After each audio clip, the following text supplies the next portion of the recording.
Hey, today I'll be talking about episodes 18 through 20 of YanXi Palace. So thanks to Yingluo, the 5th prince makes it through his first night, and under the care of Dr. Ye, he recovers from his jaundice in no time.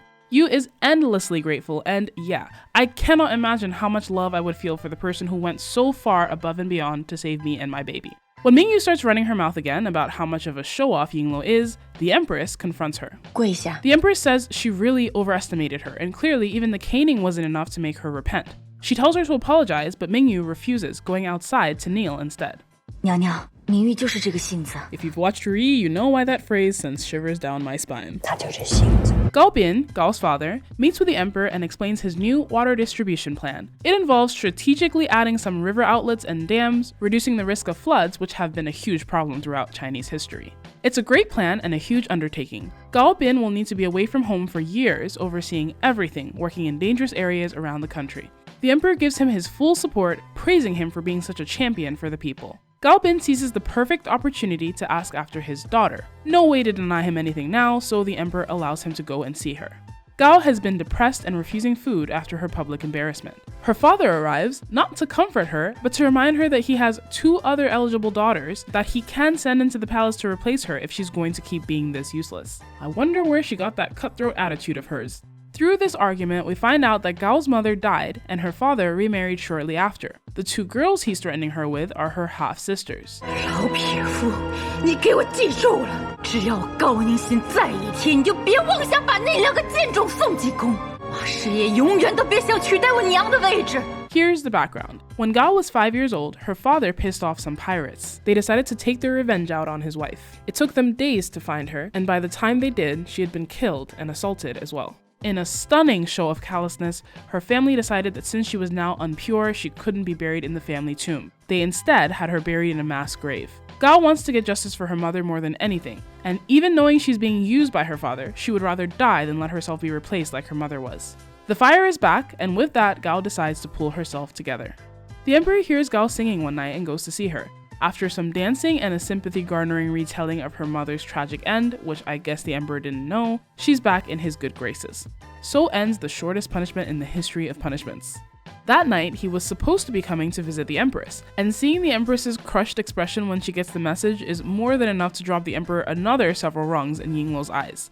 And then, as if by divine intervention, the emperor becomes very sick. At this point, I wouldn't even be surprised if this was also somehow Yingluo. It's contagious, but the empress insists on taking care of him anyway. The doctor tells her that he must be kept from scratching the rashes as it could lead to infection, so the empress intends to move into his palace to make sure he behaves. Clearly having not learned a single gosh darn thing, Mingyu tells Yingluo that she will be going with the empress even though the empress asked Mingyu to come with her. It will be a tough job. Though the empress is there, a servant is still a servant after all, so they will be doing most of the heavy lifting. There's also, of course, the chance of catching scabies.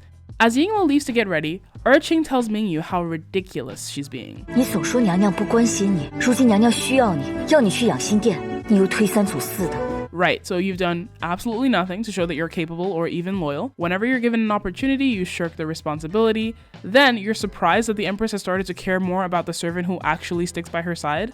让大家以后怎么再信服你？ Honestly, like I said, there's no redeeming Mingyu for me, but I'm glad Erqing is trying to talk some sense into her so we can hopefully avoid another murder attempt. The empress moves in with her husband. The emperor is a giant, annoying toddler when he's sick and doesn't make things easy. He's also standoffish with Yingluo, as he's got it in his mind that she's trying to seduce him to get herself a consort position. Yingluo has better things to deal with. She continues her investigation into what happened on the night of her sister's attack, 当日无人离席啊。 but there are no leads. Yingluo's relationship with the emperor finally starts to improve with her dedicated care, and things are looking good until one day she gets a little too chummy with him and mentions how lucky he is to have the empress's love. She's been watching the empress take care of him night and day, fanning him until her wrist is practically paralyzed, and she'll almost certainly get sick herself. 说过了吗？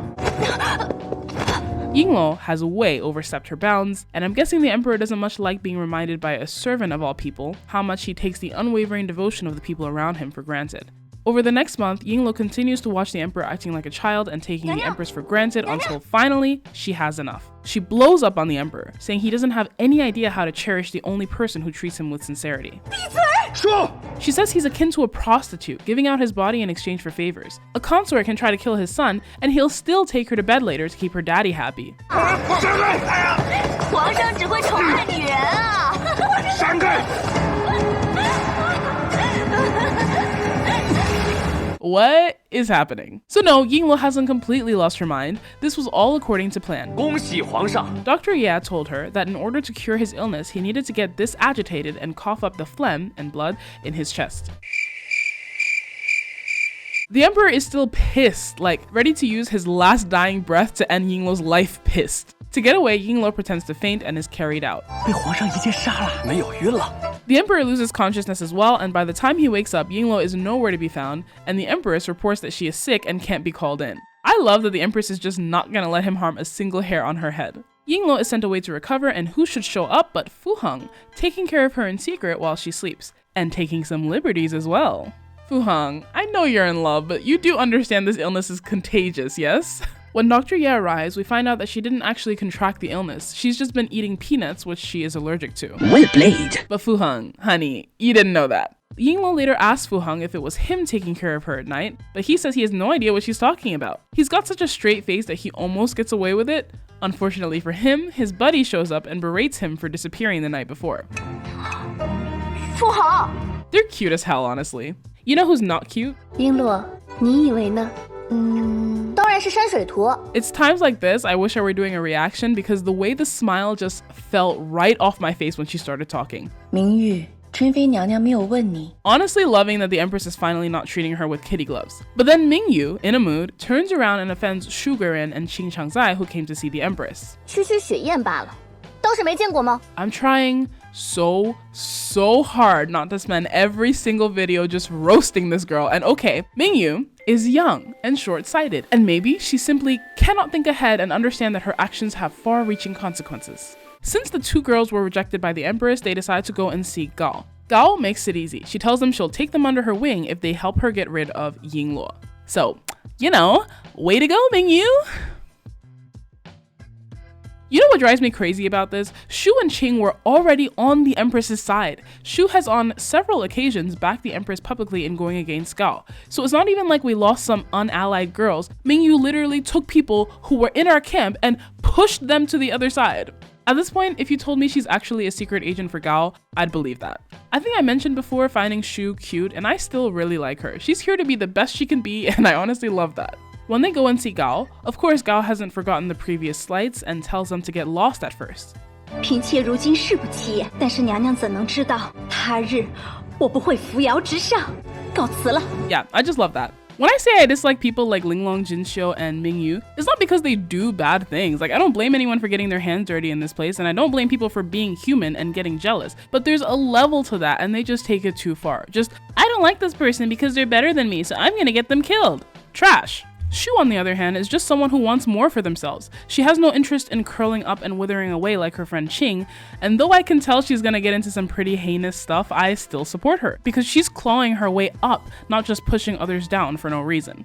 And of course, these are just my opinions. All these videos are just me sharing my opinions on the show and the characters. Okay, going back a bit. So, of course, the emperor has to forgive Gao considering what her father is going to be doing for the country.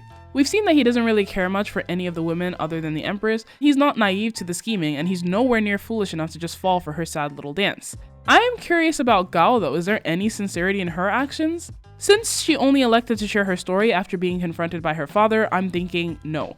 Which makes the scene so weird, just two people pretending to care about each other, each more or less realizing that the other person is also using them.